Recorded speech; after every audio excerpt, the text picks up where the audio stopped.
E aí, sejam muito bem-vindos a mais uma das nossas análises. Hoje a gente vai fazer uma desconstrução estrutural fascinante de uma das ideias mais complexas e incômodas do pensamento político moderno, a grande dicotomia ética do Max Weber. O nosso foco absoluto aqui vai ser exatamente essa tensão inquebrável entre a convicção e a responsabilidade. Vamos embarcar nessa jornada? Ok, vamos direto ao ponto aqui. Pensa bem com a gente. Devemos julgar um líder pelas suas intenções super nobres ou pelos resultados reais, práticos e palpáveis das suas ações? E olha, isso não é só um exercício teórico bonitinho, não.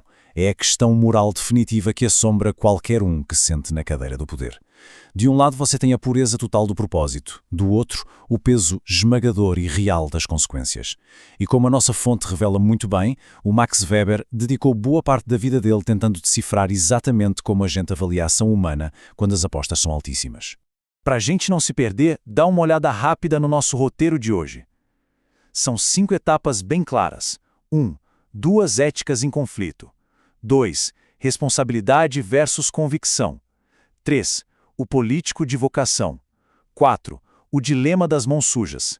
E, finalmente, o passo 5, construindo a alma unificada. Vamos lá, seção 1. Duas éticas em conflito. Essa é a base de todo o nosso problema. Bom, antes de sair por aí julgando as ações de qualquer líder, a gente precisa entender essa tal de fragmentação moderna de valores que o Weber diagnosticou. O que isso significa na prática? Significa, basicamente, que a gente perdeu aquele alicerce único e inquestionável para basear as nossas escolhas. Sem uma bússola moral universal que todo mundo concorde, o indivíduo livre precisa criar o seu próprio propósito a partir do nada, ou ex nihilo, como diz a nossa fonte.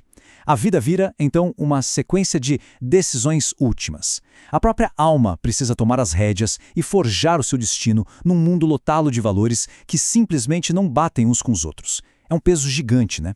E é aí que entra a nossa seção 2. Responsabilidade contra convicção. A tensão nuclear do pensamento dele. Agora, o que é realmente interessante nesse slide é a forma brutal como essas duas visões do mundo divergem e batem de frente. De um lado, a gente tem a ética da responsabilidade. Ela é consequencialista. O que isso quer dizer? Quer dizer que o foco está em calcular o efeito prático das ações no mundo real, escolhendo os meios corretos para chegar lá. O importante é o resultado. Do outro lado, temos a ética da convicção. Essa já é deontológica, mais na vibe do Kant, sabe? Ela exige uma integridade absoluta entre o que você tem de intenção interna e a sua ação externa. O foco na escolha dos seus fins últimos doa a quem doer no mundo real. Para a ética da convicção, o meio definitivamente não justifica o fim se a sua essência moral for corrompida no meio do caminho. E olha, a nossa fonte é cristalina sobre isso e a gente não pode subestimar a gravidade da coisa. O próprio Weber admite com todas as letras que existe um contraste abissal entre essas duas éticas. Elas são como água e óleo na nossa sociedade moderna. Uma está olhando só para a causa e para o efeito prático, a outra só para a pureza da intenção.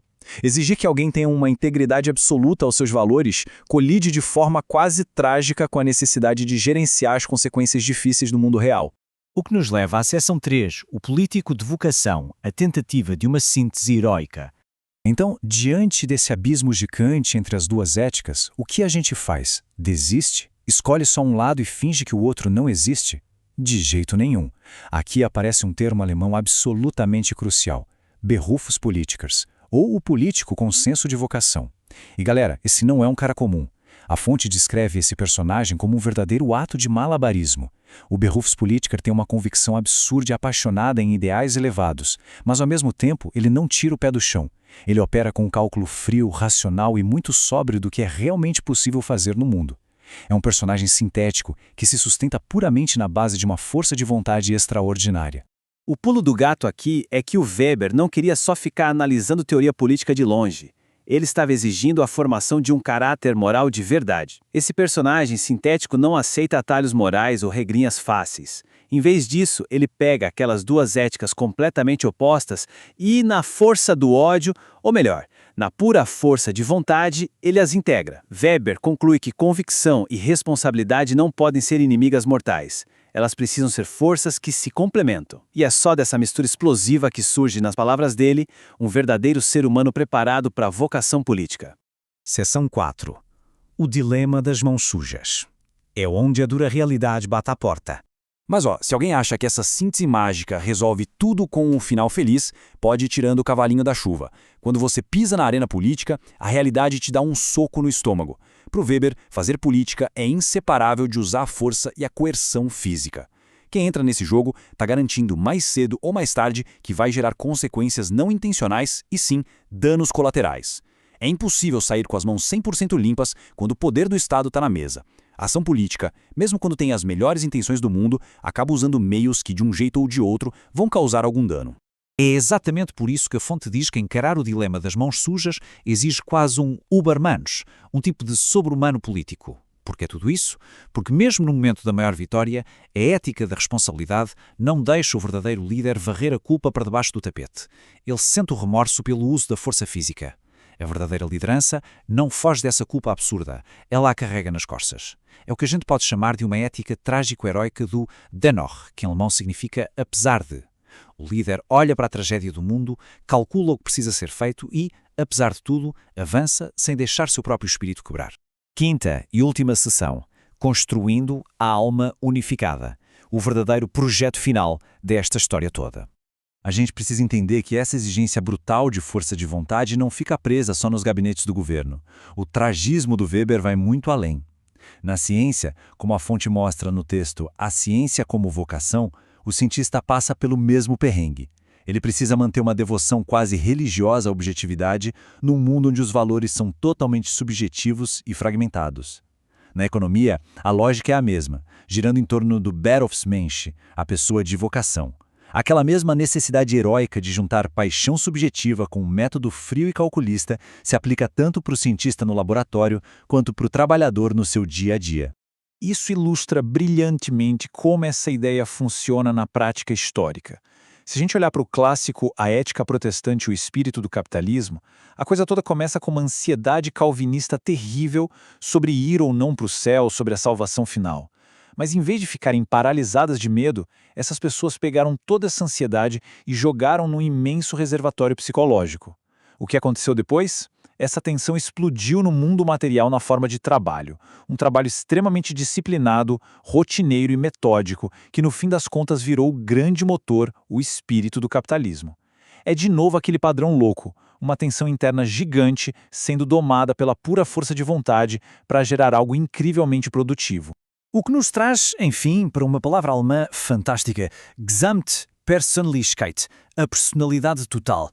No fim do dia, o grande projeto do Weber nunca foi só mapear a política, a ciência ou a economia como se fosse um guia técnico. Ele estava falando sobre como construir a alma humana moderna. É sobre forjar um indivíduo que não deixa a sua paixão louca e a sua razão gelada viverem em guerra, mas sim ordena essas duas forças debaixo da vontade de ferro do próprio indivíduo. É sobre ser inteiro.